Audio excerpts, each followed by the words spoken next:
guys, dropping another video because a new character dropped. It's time for Slayer, which means I'm going to be blasting a whole new soundtrack in my car on the way from work every day, 8 times a day, while trying to decide if I want to play this guy long term. He looks phenomenal. I mean, dandy. You know what I'm saying. That brings us to our next point, which is what the heck are they going to do in Season 4? The devs have said pretty much nothing about the next season, which is pretty crazy. It's basically been radio silence other than the Slayer release, right? I'm honestly hoping they make some pretty broad changes, so I was hoping to get into it today and talk to you guys about what I'm looking forward to and what I think the devs should probably do for the game moving forward into Season 4 of Guilty Gear Strive. I think because they haven't been wanting to share much with us in the announcement of the new Guilty Gear anime, I think we're looking at a pretty big seasonal change. And whether that spells doom or greatness for the players is a whole other thing. Lately, we've been seeing a pretty alarming trend in the DLC, and as fun as they all are to play, they aren't very fun to play against.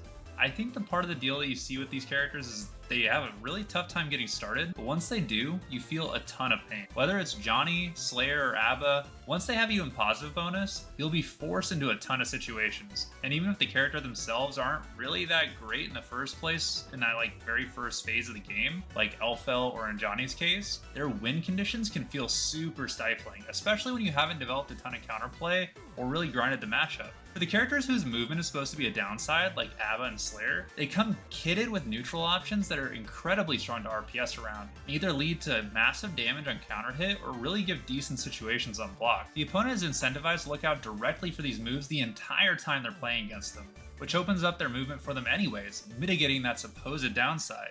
I can't tell you how often as Slayer I'll spend a ton of time just enforcing my movement with K-Mappa from full screen, and then later in the set my opponent will be so scared of it that they let me just walk forward normally, or whiff 6Ps, which opens up whiff punish opportunities into Last Horizon for free.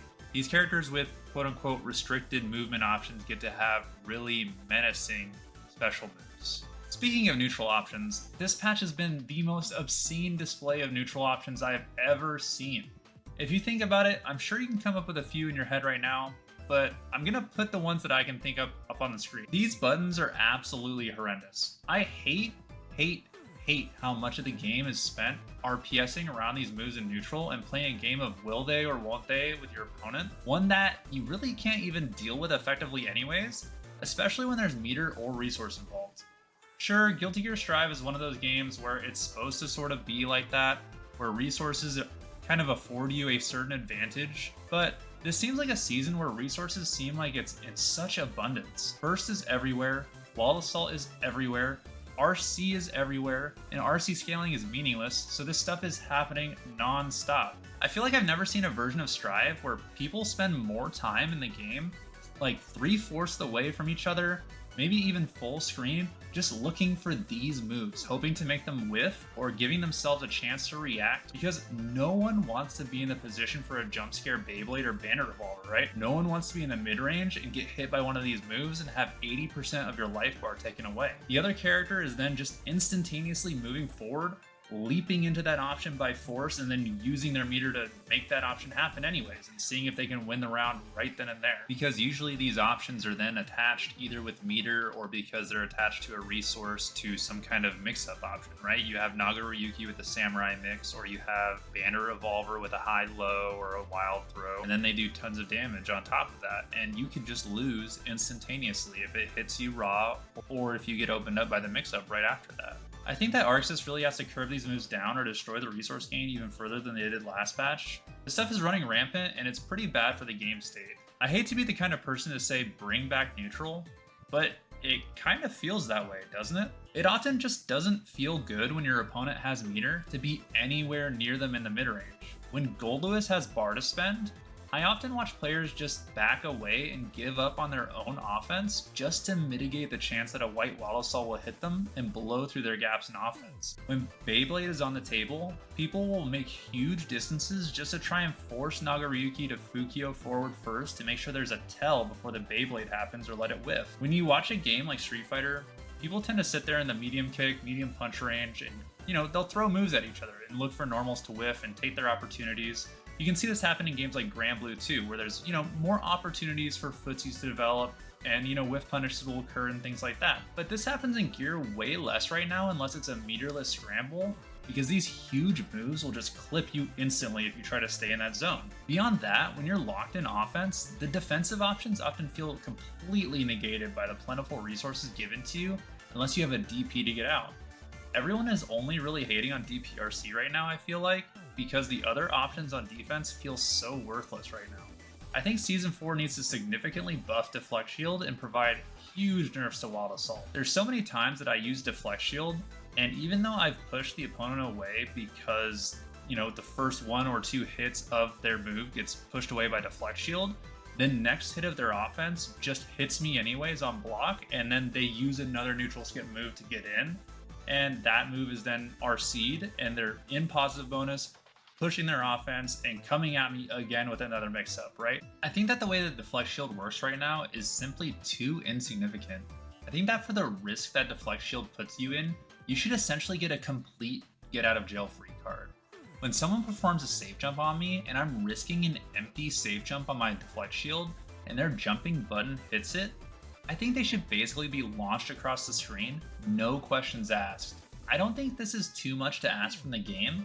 I think that a lot of people think of Deflect Shield right now as sort of a tool to open up your opponent on their own offense by pushing them away and maybe getting a whiff punish or something like that. But I would personally much rather prefer a buff that may even make it less able to do that, but makes it more of a guaranteed return to neutral. For example, what if attacking Deflect Shield caused a guard crush to your opponent, but both you and your opponent were sent to opposite sides of the screen? And maybe you were +0, or it was some small advantage for the defender for being correct. Kind of like when you attack the sour hit of the bike and parry. I think that this would be a very interesting change that would make Deflect Shield more universally useful, although it might sacrifice some of those cheeky outplays that people like to do. Which brings us to our next big offender. Specifically, I would like to significantly nerf Orange Wild Assault and White Wild Assault. And I'd definitely give a mild nerf to Blue Wild Assault as well.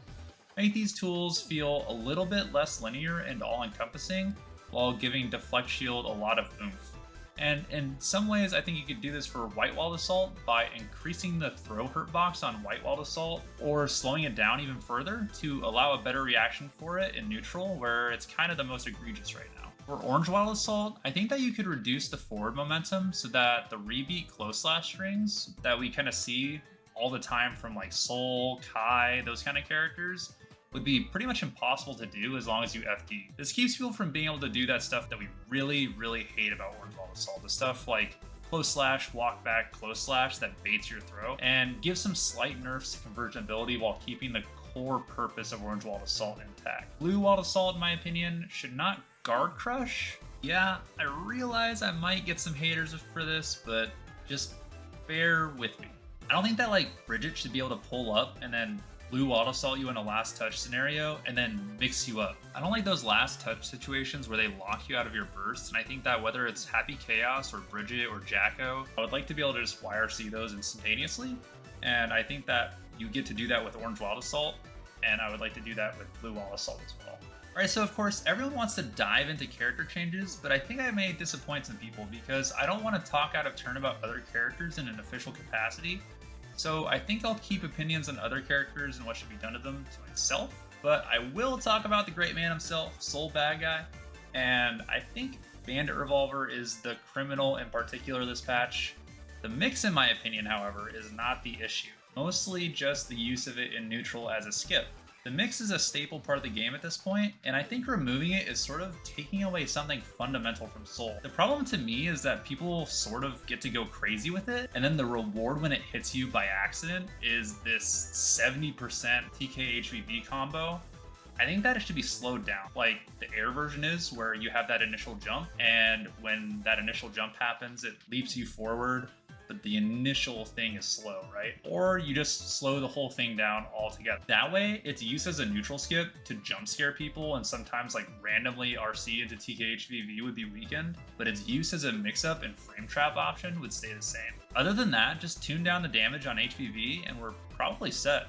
Most of the other stuff is pretty good. I think Soul is the type of character that should be good up close. I think that if we start to take away too much from that threat, then you start giving back his other tools like 6H and 6S and Gunflame to compensate. When the game first came out, he was a little bit too much into both of that neutral and the up-close shotgun category, and it was way too much. But now he's a little too overtuned in that up-close category thanks to the system mechanics and a little bit because of HVV. But if we pull that back a little bit, then I think that Soul will be in a completely fine place. And I think that if you take a little bit from Volcanic Viper, then you can add a little bit to his style with routing and combo options, like potentially with his new move that's coming. As far as Abba goes, I would like to see parry changes, but that's about all I'm confident in saying since she's brand new.